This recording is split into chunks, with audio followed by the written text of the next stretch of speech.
Man, the Steph Curry and CP3 rivalry has finally ended. Kristaps Porzingis is traded, then not traded, then traded again, and Victor Wembanyama is another #1 big man in San Antonio. I'm Rosa Panta, this is the Clinic All NBA podcast. I have the three hooligans with me. JJ, how you living, my friend? Feeling good, feeling great. How about you? Of course, I'm feeling good. John, how you living, my friend? Oh, I'm doing good. I hope you're doing well. Let's get it. Let's get it. And of course, Sammy, how you living, my friend? I'm good, man. Navigating these non-basketball waters, but I'm living all right. It's kind of like non-basketball waters, but there's a lot of things to talk about. First off, we have to talk about what Golden State just did. They sent Jordan Poole, a top 20 protected 2030 first round pick, a 27 second round pick to Washington for Chris Paul. And this is after Jordan Poole just signed that contract, 4 years, 140 million extension before last season. And the low-hanging fruit is to talk about Chris Paul, but right now, I want to talk about Jordan Poole and going to the Washington Wizards. Does anyone think that this was a good change for Jordan Poole? Bruh. Yes. No? Good start, everyone. Definitely.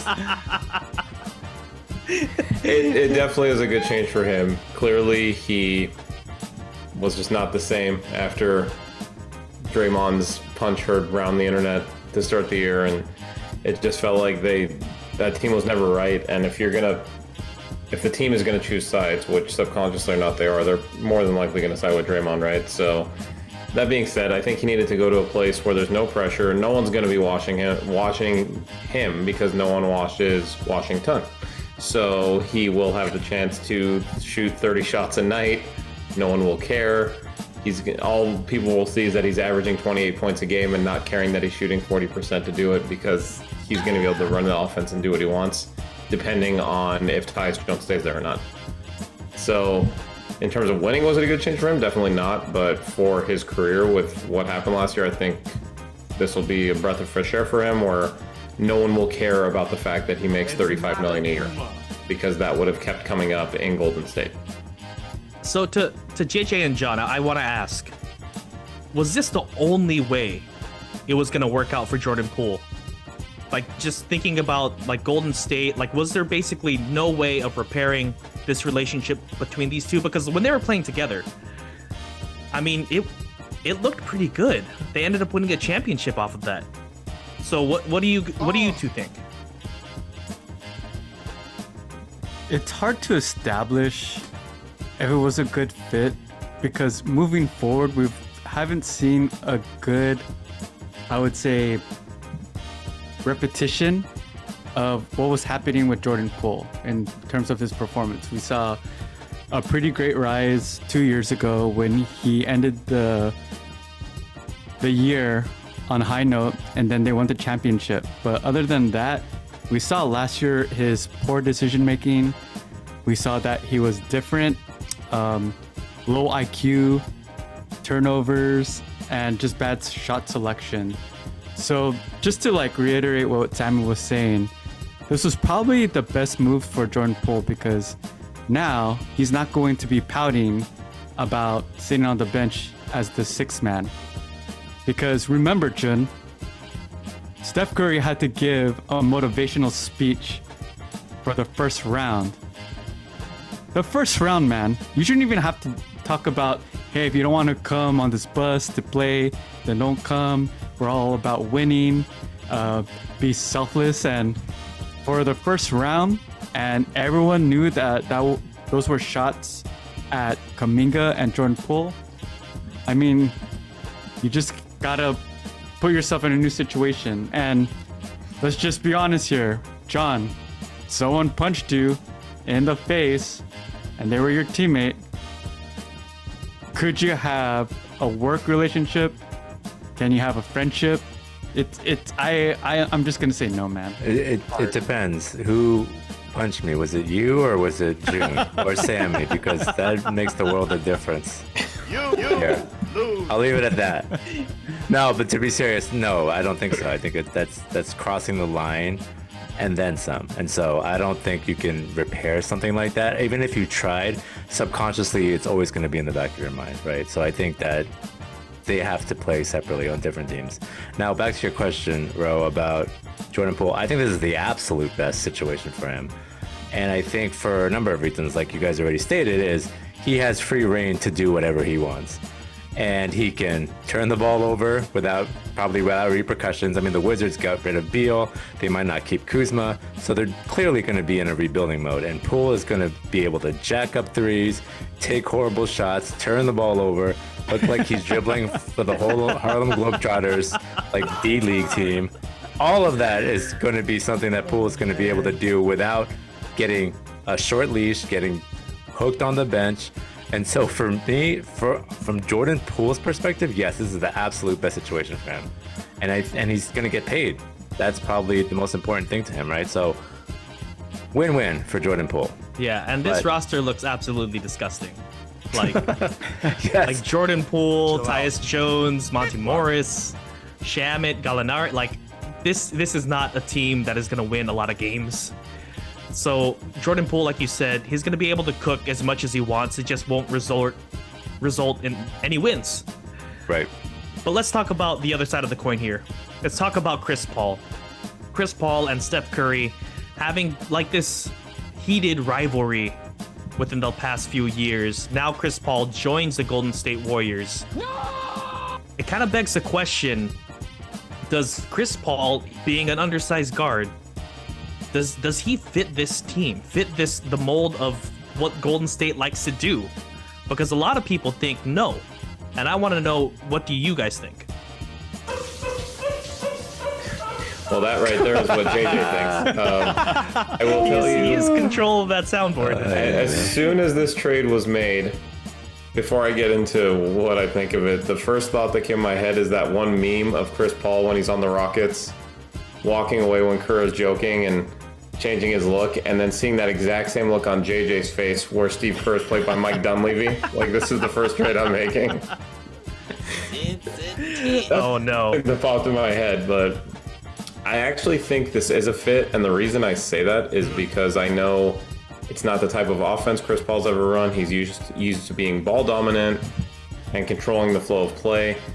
But more than anything else, what I think we've learned with Golden State the last few years, especially as the main three have aged a little bit, is veterans fit in and figure it out faster than the kids do. I mean, Kuminga hasn't quite gotten there. Wiseman never did. Poole now did for 1 year, and then it didn't work after. It just feels like if you're going to take advantage of Steph, you need older players that can figure their roles out fast or adapt quickly. And I think Chris Paul is, for his faults, is one of the smartest players we've ever seen. So he'll be able to fit in and figure it out. And I genuinely believe that they would not have made this deal unless Steve Kerr already had an exact idea in mind of how he was going to play them together. I'm fascinated to see it. I legitimately wonder, does that consist of giving him 20 to 25 minutes off the bench? Like, I don't necessarily know if that means they're starting him. Maybe they play him in the Jordan Poole role, but let him really facilitate the offense when any of those guys is out. So I'm really curious to see it, but I do think there's a fit there. Just defensively, if you're trying to play these guys together at the end of the game now, you always have a size issue, so that's what you got to figure out. Sorry, I'm not laughing at what you said, Sammy. I'm laughing because Ro is smiling over here, and I don't know what he's smiling about, but I have an idea. Dude, RJ just played this clip where it showed Chris Paul shimmying right in front of like Steph Curry's face, so I had to smile at that. Okay. Like, so, I'm so excited for these two to play together because it's going to be really entertaining. So I'm going to preface this by saying I don't think there's anything I could say, right, to make JJ believe that this is anything else but a horrible, terrible, disastrous fit. Oh no. But I'm gonna. Oh no. But I'm certainly gonna try, because what I'm about to say may shock you. I actually think this is a good fit, like Sammy said, and the reason I say that is less about Chris Paul and more about the players that the Golden State Warriors have. And Steph Curry and Klay Thompson. I know Klay had a rough year. I know he did not play well down the stretch here in the playoffs. But when you have guys like Curry and Klay who can shoot off the dribble, but also shoot off the catch, that you have a guy like Chris Paul who is the ultimate distributor, who's going to be able to get them the ball when they need it, in the right positions, in a fast break when he's able, and when he's just a facilitator. He's a savant when it comes to distributing the ball. And when you have weapons like the Golden State Warriors have, I think it's going to be a fit. Now, with that said, proceed with caution because Chris Paul is 38 years old.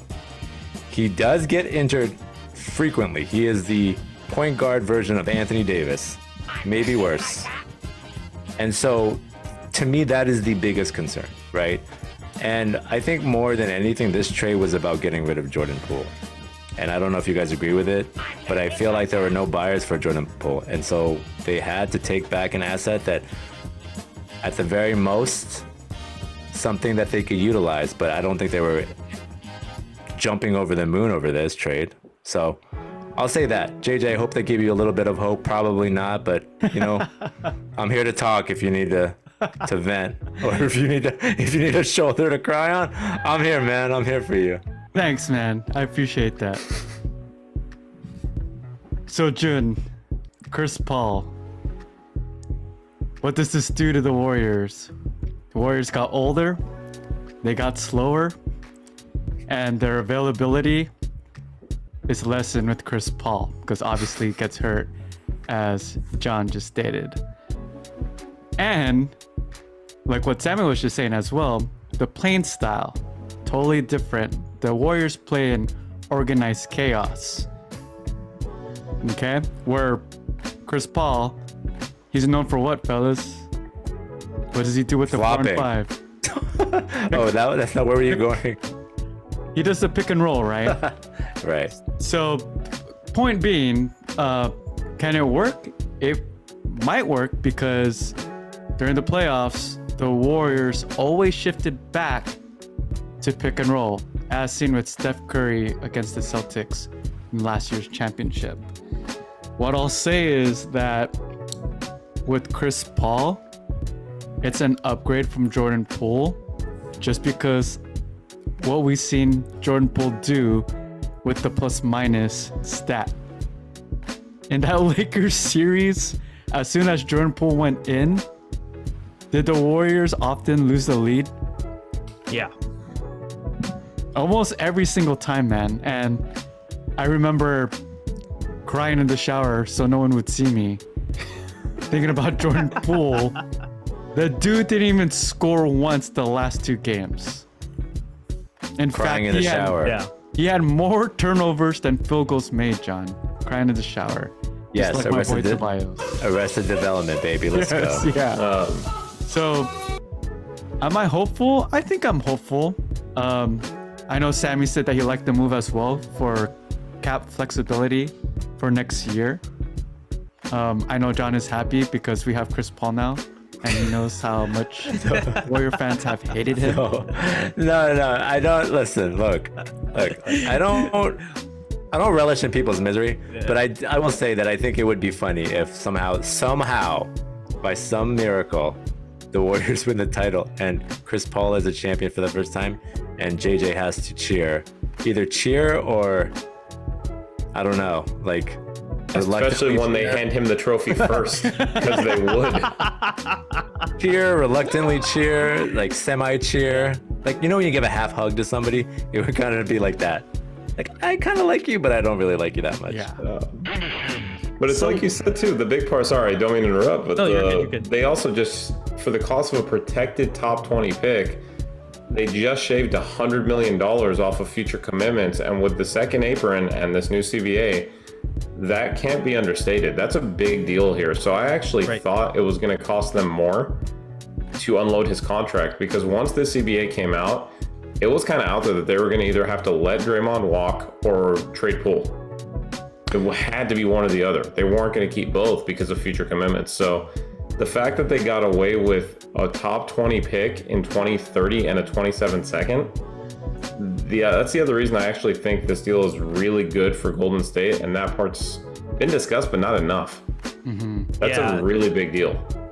It's just that Jordan Poole, I think the hope is that it was going to extend the window, the championship window, just because he's younger, is supposed to be more productive than what Chris Paul is today. But to be matter of fact, like Jordan Poole just did not fit anymore. The chemistry was awful. We've all seen clips of like Jordan Poole like walking towards Draymond Green, Draymond trying to like give him some advice, and Jordan Poole just like pushes him away. Like I think that relationship was just irreparable, you know? And the thing that I like about Chris Paul though on this team is that the young guys like Moses Moody and Jonathan Kuminga, I think they get a boost here coming off of the bench. I think being able to play alongside of Chris Paul, who wants to distribute more, get other people involved more, I think they get a boost. So if they start to take off, I think the fit for this team can be, I mean, pretty good. I just don't see a lot of lineups where Chris Paul and Steph Curry can be on the floor at the same time.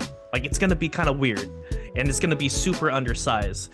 So I guess we'll just sort of have to wait and see with what happens with this Chris Paul trade and this Chris Paul fit. I'm going to move us on to another trade that happened. The Celtics traded for Kristaps Porzingis, and in this trade, the Grizzlies received Marcus Smart, and this was after Kristaps was traded and the Clippers were involved. They're no longer involved. Sorry, Sammy.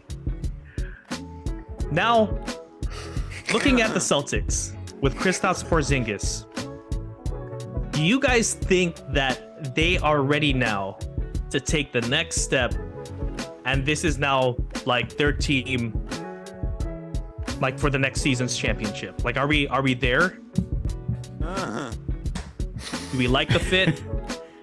I think for the Celtics, they needed to do a change without giving up Brown and Tatum, and this was the move. Obviously, you're missing a former Defensive Player of the Year, but Porzingis, he made some strides in defense, and this was his best defensive season. So it'll be really interesting where they put him within the lineup. Is he gonna play with Williams? Is he gonna play the 4, the 5? And how well will he perform with Tatum and Brown?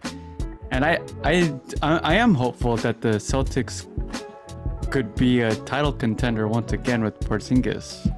But Marcus Smart, man, the Celtics fans, I know that they're feeling it right now because they don't have a dude that was diehard Celtic. Yeah. Yeah.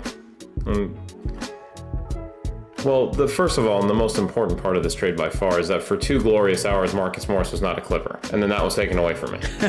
So I didn't appreciate that to begin with. Hopefully we'll figure that one out later in the offseason, but I'll be honest, I don't like this trade for the Celtics or the Grizzlies necessarily. Ooh. Okay. I don't mind Porzingis, but we know that he has a very significant injury track history. So if he stays healthy, I could see it working. I do like the 2 seconds they got out of it, or the 2 first-round picks. I did like that part of it. I felt like Smart.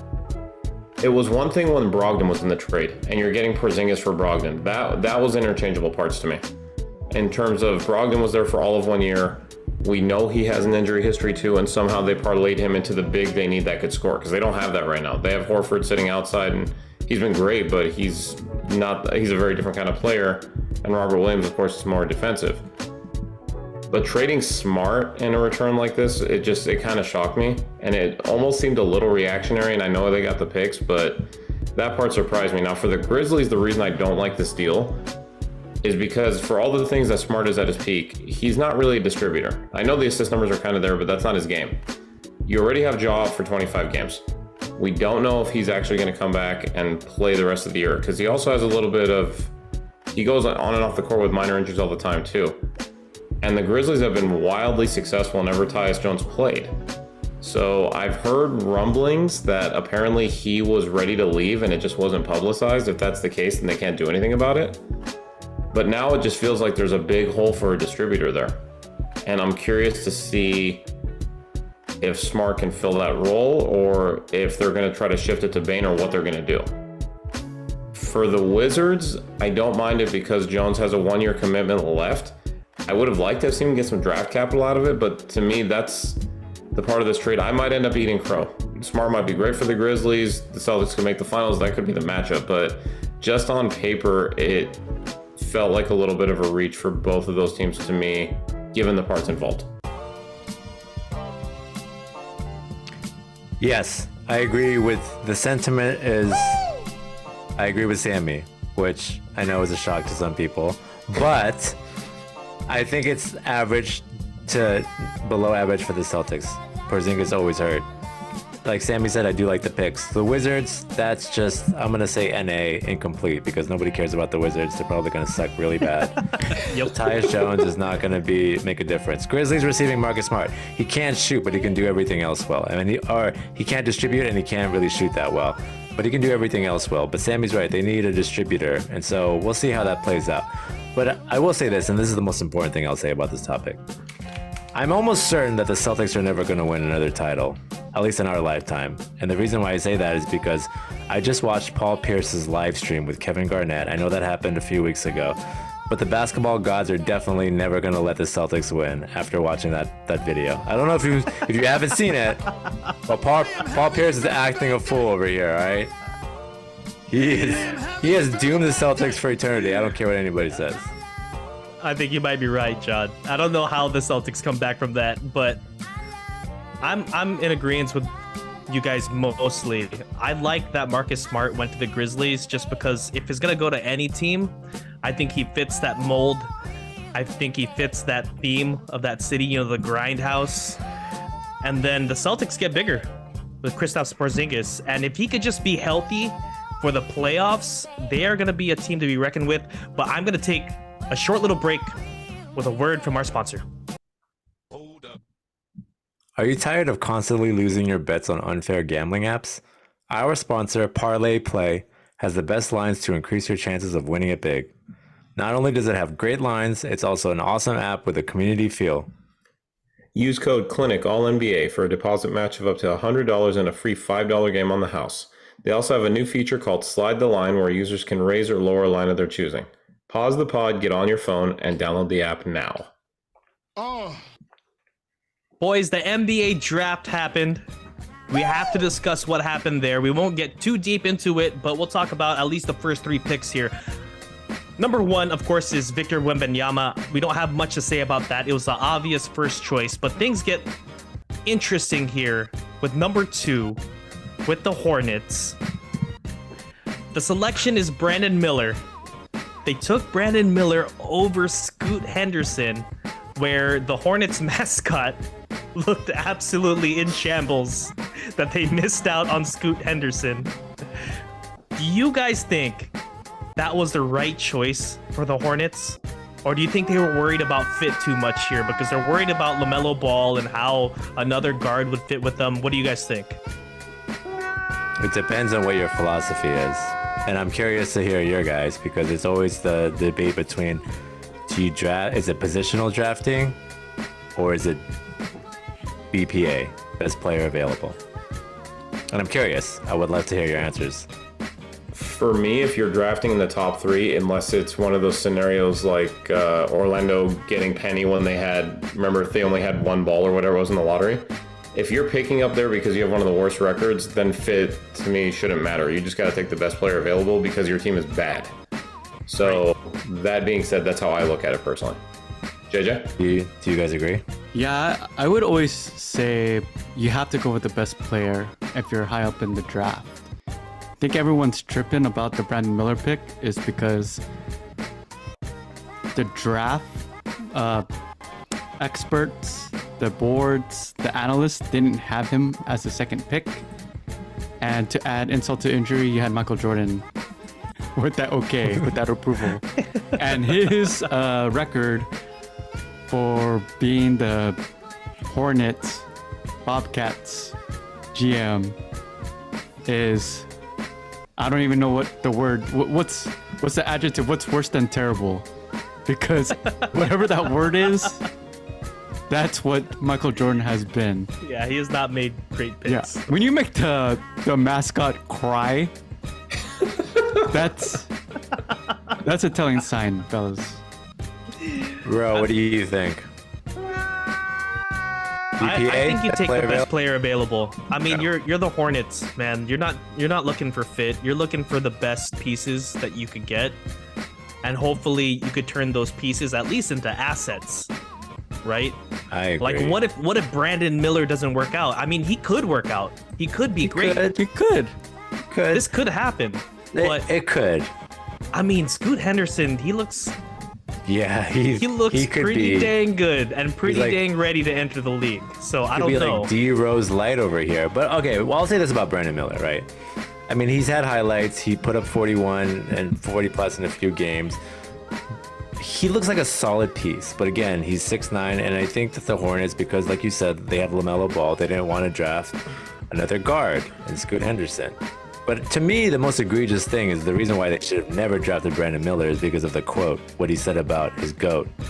This, to me, is like, you should be drafted outside the top 10. I don't care, like, Go ahead how and read old it, is he? John. I will read the quote. It's so obscene, and that's the only adjective I can think of, that I'm like struggling to read it, but I'll read it.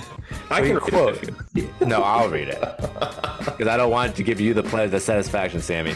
So this is what he said, Brandon Miller, and I quote, "I actually don't think LeBron is the GOAT." And for anybody that doesn't know, that's the acronym for greatest of all time.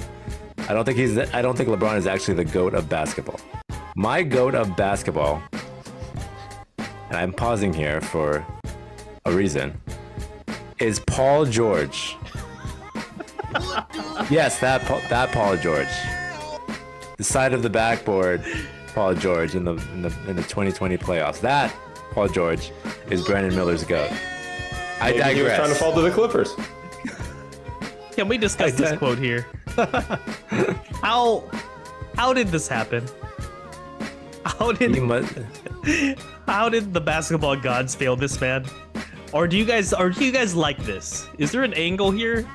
You know what's hilarious is that his GOAT is Paul George, but Michael Jordan still drafted him. That's poetic. Here's the thing, though. Like, you know, it's funny to me because if you don't say LeBron, right, you either say like Jordan. But I've heard other people say, my GOAT is Steph Curry, or my GOAT is Kobe Bryant, or Tim Duncan, whatever.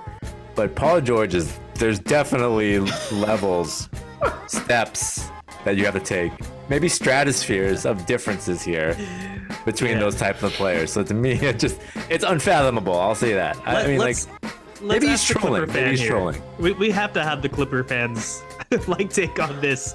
Are you supporting Brandon Miller here? Sammy wishes the Clippers drafted This is Brandon Miller. the most ridiculous quote I might have ever heard, and I say that as the Clipper fan. But just for the talking points, for Stephen A., for John, I'm so glad he said it. It's hysterical, but it's absolutely ridiculous. And maybe he was trying to fall to the Clippers, but come on, man. It's crazy. Well, the next pick, let's talk about the next pick here. Because the Trailblazers, they had to draft Scoot Henderson, right? Mm-hmm. And they have Damian Lillard on the team. And Damian Lillard has been very public about wanting to compete for a championship. So there's mixed reports on what Damian Lillard wanted the Blazers to do before the draft, which was like trade the number 3 pick or maybe not trade the number 3 pick. I'm not sure. And then today apparently he had a meeting with the Blazers GM Joe Cronin to talk about the direction of the team and just sort of the rumors circulating Damian Lillard being on the trade block. And the conclusion of this meeting is apparently they're still committed to putting a championship team around Damian Lillard.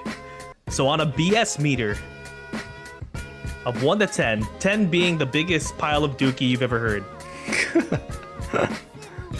what would you guys rate this report? What do you guys think? You know, with it being Damian Lillard and just his loyalty over the years, I think there's a lot of validity to this report about him still trying to make it work. But I also do think that he's kind of on his last leg, one of his last legs. His patience is definitely wearing thin, I would say. So I'm gonna say it's a little bit higher. I'm sorry, lower on the BS meter than you would think, but I'm still gonna say it's pretty significant. So I'm gonna go with 7. 6. I'm gonna go with 6. 6. Okay. Yeah. From which perspective are we calling the BS meter? The actual report itself, or the perspective of the people involved? Let me ask you that to begin with. I'm gonna go with people involved. From the people involved, I'll go up to a 7 or 8 because logically this team is not going to win with Lillard there, barring a miracle. So within the scope of this conversation, really quick fire question. If you were going to put the best 2 people possible around Dame to make them a title contender, it doesn't have to be specific players, styles, whatever you want to call it. What are we putting around him? What would you argue for? Jeremy Grant and Draymond Green. We'll talk about that. Oh, wait. I'm sorry. Yeah. Okay. Sorry. No. That was my dream. That was my dream scenario. But Dame's maybe too? I'm just, yeah. I just think Dame is one of the best of all time. But go ahead. I digress. But no, honest question. Like, if you were gonna pick 2 types of players or 2 exact players in your head that would be reasonably attainable, so not talking about like LeBron and Curry, but who would that be? It would be trading Dame to Miami. No, keeping Dame there to build around Portland, like they keep saying they want to do. Somehow get a Jimmy Butler and somehow get a Bam Adebayo. Okay, so basically that's the way that works. So basically, a prime 2-way player, and then a defensive center, but one that is also relatively effective on offense. Yeah, and a defensive center that could like switch on to like anywhere between 4 and 3. Okay. So the reason I asked that question, the reason I wanted to get the perspective here is there any realistic environment where they can actually pull those 2 moves off? Not for Butler and Bam specifically, but for players like them, where you see them being able to do that. Because I don't. So this is an honest question to all of you. Outside of trading Scoot, maybe you get one of those players. Agreed. Either of you, John, Jay, do you see any way they could do it? No, I mean, I don't think you'd have to give up a lot of draft capital, and I don't even know if they have that. Okay. Yeah, it would have to be Scoot Henderson and a couple more picks. Yeah, so I imagine maybe you can get like there were rumors that supposedly they were interested in Paul George, funny enough, the GOAT, for Scoot earlier. But I just can't see it. They have so many contractual commitments. Yeah. Grant's due 25 to 30 a year. Nurkic's contract might actually be one of the worst in the league. It's not talked about that much. Yeah, you'd have to get somebody that's like kind of they've been rumored to be on their way out. They're not happy in the situation. Right. And you can get them for less than what they, Like a perfect storm, right? Like Miles Turner, for example. Okay. Right? Would be one piece maybe. Okay, so yeah, that's why when I asked Ro this question, like what perspective are we looking at? That's why I have it at an 8. I do not see a move or set of moves barring a Pau Gasol Kwame Brown trade where they can bring in what they need. Oh man. Yeah, JJ, what do you think? I was gonna say 10.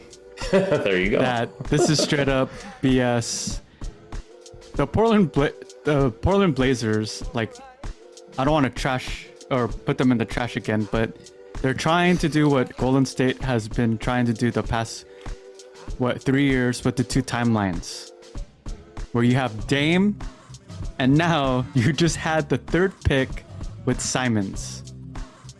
If I was the Blazers and Cronin, trade Dame and build around your number 3 pick in Scoot, because you're gonna have an old asset that's not gonna. You're risking that value of Dame to go down. Trade him while you can, and let's be honest. In 2 or 3 years, you're going to be paying a player over 35 over 50 million. And that last year, the Blazers, guess what? They're going to be paying him 60 mil. That is crazy. Yeah.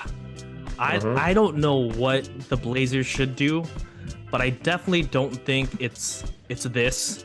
I don't think it's trying to build a championship team around Damian Lillard. I think the best choice, like JJ was saying, is to trade Dame. But it's just sort of like sad. It is to think about Dame Lillard, because I mean, it's not sad that he's making a bunch of money, but it's sad that he's making so much money it makes him almost untradeable. Like, there's nowhere for him to go, really, you know. So I don't know what sort of deal needs to happen, because wherever he goes, he said it like on IG Live before. It might have been the time he was playing Miami in the background, but he talked about how if I go to another team, they have to trade so much, I'm going to be in the same exact position I was in Portland. So why would I do that? And he's right. Funny you mentioned that, because I did have one interesting trade that I could throw out there at you if you guys want to quickly hear it. Throw it. So there's a team out there with a lot of centers that could use a point guard. So Karl Anthony Towns, plus cap filler, maybe some pick swaps for Dame works. You really hate Dame, huh? You want him to go to Minnesota? Is there a better situation he would land in that has someone to get him? If you put him next to Anthony Edwards, you can still start Gobert. They just re-signed Naz Reid. And they still have, I think, Jaden McDaniel, or is it Jaden McDaniels? Yeah, Jaden McDaniels defensively. The fit actually makes sense. I think that might be the only realistic trade. And I will freely say in advance that this was an idea I believe I heard on the Low Post, so shout out to Zach Lowe. I don't want to completely steal his idea. Shout out, Zach. Yeah, but I heard it there and I was like, you know what? That's a spot I never thought of that actually makes sense. That does make sense, though. Dang, and then you'd have like Scoot and Cat. And I mean, I'm not the biggest Cat fan, but okay. Yeah, it actually gives you some young athletic pieces. Someone that can score the ball down low. Like, I actually could see it. And Cat's still pretty young. I mean, I know it feels like he's been in the league for 20 years now, but he's not that old. Okay, this will be the last topic here. We have to talk about Dame's dream scenario. And my guy, you got to dream bigger. But his dream scenario here is that he wants to re-sign Jeremy Grant. Okay, I see that. Jeremy Grant had a pretty productive year last year. But then he wants to sign Draymond Green. And thinking about the team, the way it's constructed now, with Jeremy Grant, and you insert Draymond Green, probably next to Yusuf Nurkic, right? Where does that team place in the West to you guys? Where would it place? Because right now we have, what, the Nuggets? The Nuggets are probably number one, right? We got to give respect to the champions. The Suns, probably number two, just because they're so top heavy. They have all these things, all these star athletes. Would the Trailblazers be a sneaky number 3 or number 4? That's the way Dame sees it, right? That's the way he has to see this. I don't know. Thank you, JJ. You stole the words right out of my mouth. Shout out Chris Tucker. So we're going Warriors? I don't know where they would land in the standings, but I will say if this is Dame's dream, I would hate to see what his nightmares look like, because this is he's living it. He's living it right now. Yo, like, talk like you said, man. Aim higher, man. That's selling yourself a little short. And maybe he's just confident in his abilities, but ultimately, like, I don't. Is anybody scared of that big three? And I'm saying big in a very loose manner here. Does that, like, is anybody intimidated by that core three players of Jeremy Grant, Draymond Green, and Damian Lillard? I could see them maybe being the 5th or 6th seed. Hell no! And that's probably the best case scenario. I got them somewhere between 8 and 12. I'm just gonna be 8 and 12. I'm gonna be honest with you. So you I have don't like the like the Warriors, the Grizzlies, all them. I did say best Clippers, case. I did say best case Sacramento, scenario. yeah, Sammy. Sacramento. Okay. 40 I games said- of PG and Kawhi, the Lakers, and I'm higher on OKC than most people are this year. I think they finished top 6, no problem. I think they're behind all of those players, all those teams. Personally, Okay. yeah. You know how Holmgren MVP season. yeah, pretty much. He or she, you know. But just, you know how we've always heard so much smack about LeBron the GM? Dame the GM just put him to shame with this one Oh comment. man. Dream bigger Yeah. is like, that's, yeah, that team would not scare anybody, and they would still have the biggest problem they've had for years, which I guess they would have better defense with Draymond, but then there would be no plus defenders on the team other than Draymond and maybe Shaedon Sharp. The team wouldn't be able to stop anybody. So, yeah, 8-12 for me. Jay, where are you on this I'll list, dude? try Where to are you? provide balance, even though I really agree with the fellas here. 2019, the Blazers did go to the conference finals. And I feel that this roster with Draymond and Grant is slightly better just because they have more defense. But, and there's a huge but, let's be real, we judge these teams off their big three or the top heavy talent for the most part. Are they better than Booker, Durant, and Beal. Beal? No. No. I'm not gonna put them over Clay, Curry, and whoever. Chris the Paul, three. baby. Big three. Paul, Wiggins. Right? Wiggins. And Wiggins there, are they better than Marcus Smart, Triple J, and Morant? No. So I'll give them their respect. I'll say 7 or 8. Yeah, I'm with JJ here. Probably that play-in. That's exactly where they'll be, but that's actually all we have time for today, guys. I want to thank you three for being on. JJ, thanks for being on, man. Thanks, everybody. Get ready for free agency. Free agency is around the corner. John, thanks for being on, man. Paul George is my goat. Have a great night, everyone. I'm Detective John. And Sammy, thanks for being on. John is my goat. Everyone have a great night. And shout out to our video producer, RJ. Check out our YouTube channel. Remember to rate, subscribe, and review. Like us on our Facebook group page, The Clinic All NBA Podcast, and follow us on Twitter at Clinic All NBA. I'm Rosa Panta. This is The Clinic All NBA Podcast. Come find us wherever you get your podcasts. Chill out. What?